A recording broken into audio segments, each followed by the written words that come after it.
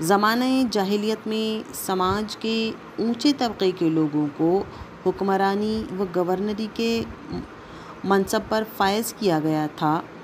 آپ صلی اللہ علیہ وسلم نے نسل و خاندان اور ذات و پات کی تفریق پر مبنی نظام کو تہہ و بالا کر دیا اور ایک ایسا نظام حکومت قائم کیا جس میں غریبوں کو بھی حکمرانی کے قابل سمجھا گیا، گداؤں کو شہنشاہی کے قابل کر دیا جس نے، غرور نسل کا افسون باطل کر دیا جس نے۔ عزیز طلبہ، شعر نمبر 6 دیکھیے۔ وہ جس نے تخت اوندھے کر دیے شاہان جابر کے، بڑھائے مرتبے دنیا میں ہر انسان صابر کے۔ لفظ آیا ہے یہاں پر شاہان جابر۔ شاہان کے معنی ہوتے ہیں یہاں پر شہنشاہ یعنی بادشاہ، جابر یعنی ظلم کرنے والے، جبر کرنے والے، ظالم۔ شاہان جابر مراد بادشاہ ظالم یا ظالم بادشاہ۔ صابر برداشت کرنا، صبر کرنا، صبر سے بنا ہے صابر، صبر کرنے والا صابر کہلاتا ہے۔ تشریح کچھ اس طرح سے ہے۔ آپ صلی اللہ علیہ وسلم کی قائم کردہ حکومت کے سامنے بڑے بڑے جابر بادشاہوں کے تخت و تاج تہس نہس ہو کر رہ گئے اور ان کی جگہ اللہ تبارک و تعالیٰ کے نیک اور انصاف پسند بندوں نے لے لی۔ انہوں نے ہر خاص و عام میں مقبولیت حاصل کی۔ یہ سب کچھ آپ صلی اللہ علیہ وسلم کی تعلیمات کی بدولت ہوا، بے شک۔ شعر نمبر 6 ملاحظہ فرمائیے۔ دلایا جس نے حق انسان کو عالی تباری کا، شکستہ کر دیا ٹھوکر سے بت سرمایہ داری کا۔ عالی تباری یعنی اونچے مرتبے والے۔ تشریح کچھ اس طرح سے ہے۔ آپ صلی اللہ علیہ وسلم کی ایک ٹھوکر سے سرمایہ داریت کا بت و افریت خاک میں مل گیا اور سرمایہ داریت سے متاثر انسانوں کو ان کا حق اور صحیح مرتبہ حاصل ہو گیا۔ یعنی جو امیر کبیر لوگ تھے، جو معاشی اعتبار سے بہت اونچا مرتبہ رکھتے تھے، تو ان لوگوں کو غرور اور تکبر نے اس طرح سے جکڑ لیا تھا، لیکن آپ صلی اللہ علیہ وسلم جب اس دنیا میں آئے تو آپ نے ان تمام سرمایہ داروں کے جو غرور کو ہیں اس طرح سے نیست و نابود کر دیا، اور جو لوگ سرمایہ داریت سے متاثر تھے ایسے انسانوں کو ان کا حق اور صحیح مرتبہ دلوایا۔ شعر نمبر 8۔ وہ جس کا ذکر ہوتا ہے زمین و آسمانوں میں، فرشتوں کی دعاؤں میں، معزن کی اذانوں میں۔ آپ کا ذکر زمینوں اور آسمانوں میں ہر جگہ ہوتا ہے۔ آسمانوں پر فرشتے اپنی دعاؤں میں آپ صلی اللہ علیہ وسلم کو یاد رکھتے ہیں، اور زمین پر معزن دن و رات میں 5 مرتبہ اذانوں میں آپ صلی اللہ علیہ وسلم کی گواہی دیتا ہے۔ اس شعر میں کون سی صنعت کا استعمال ہوا ہے عزیز طلبہ؟ جی ہاں، آپ جانتے ہیں صنعت تضاد۔ کون سے 2 لفظ متضاد آئے ہیں؟ زمین اور آسمان۔ تو آئیے عزیز طلبہ، شعر نمبر 6 ملاحظہ فرمائیے۔ وہ جس کے معجزے نے نظم ہستی کو سنوارا ہے، جو بے یاروں کا یارا، بے سہاروں کا سہارا ہے۔ یہاں لفظ آیا ہے یارا، جس کے معنی ہوتے ہیں زور، طاقت، حوصلہ۔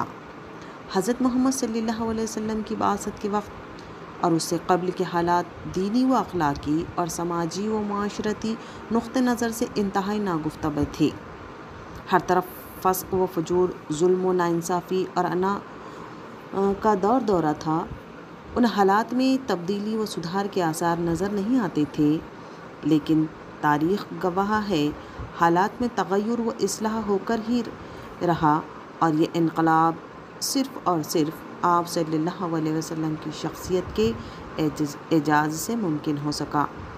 دوسرے مصرے میں صفت بیان کی گئی ہے کہ آپ صلی اللہ علیہ وسلم بے یاروں مددگار لوگوں کے لیے حوصلہ و سہارا و طاقت بن کر اس دنیا میں تشریف لائے ہیں۔ اسی لیے آپ کو خیر البشر کہا گیا ہے، یعنی آپ تمام انسانوں کے لیے خیر ثابت ہوئے۔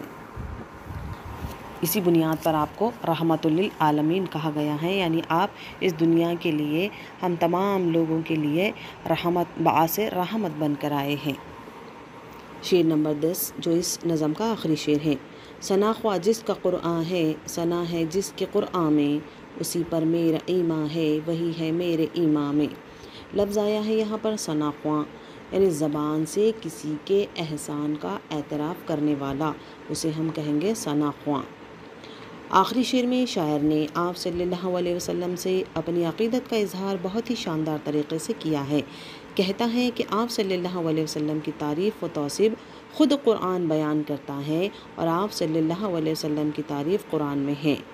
اسی عالی مرتبت شخصیت صلی اللہ علیہ وسلم پر نہ صرف میرا ایمان ہے بلکہ وہ میرے ایمان کا حصہ ہے، اور حقیقت بھی یہی ہے کہ صرف کلمہ توحید لا الہ الا اللہ کہ ادا کرنے سے ایمان کی تکمیل نہیں ہوتی، کلمہ رسالت محمد رسول اللہ صلی اللہ علیہ وسلم کا اقرار بھی لازمی و ضروری ہے۔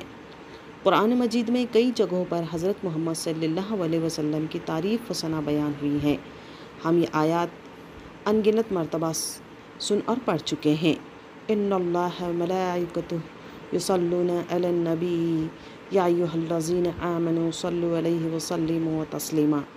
ترجمہ: اللہ اور اس کے فرشتے اس نبی پر درود بھیجتے ہیں، مومنو تم بھی ان پر درود اور سلام بھیجا کرو۔ عزیز طلبہ، اس طرح سے اس نظم کے اشعار کی تشریح آپ ملاحظہ فرما رہے تھے۔ انشاءاللہ اگلے ویڈیو میں ہم اس نظم سے منسلک سرگرمیوں کا مطالعہ کریں گے۔ اللہ حافظ۔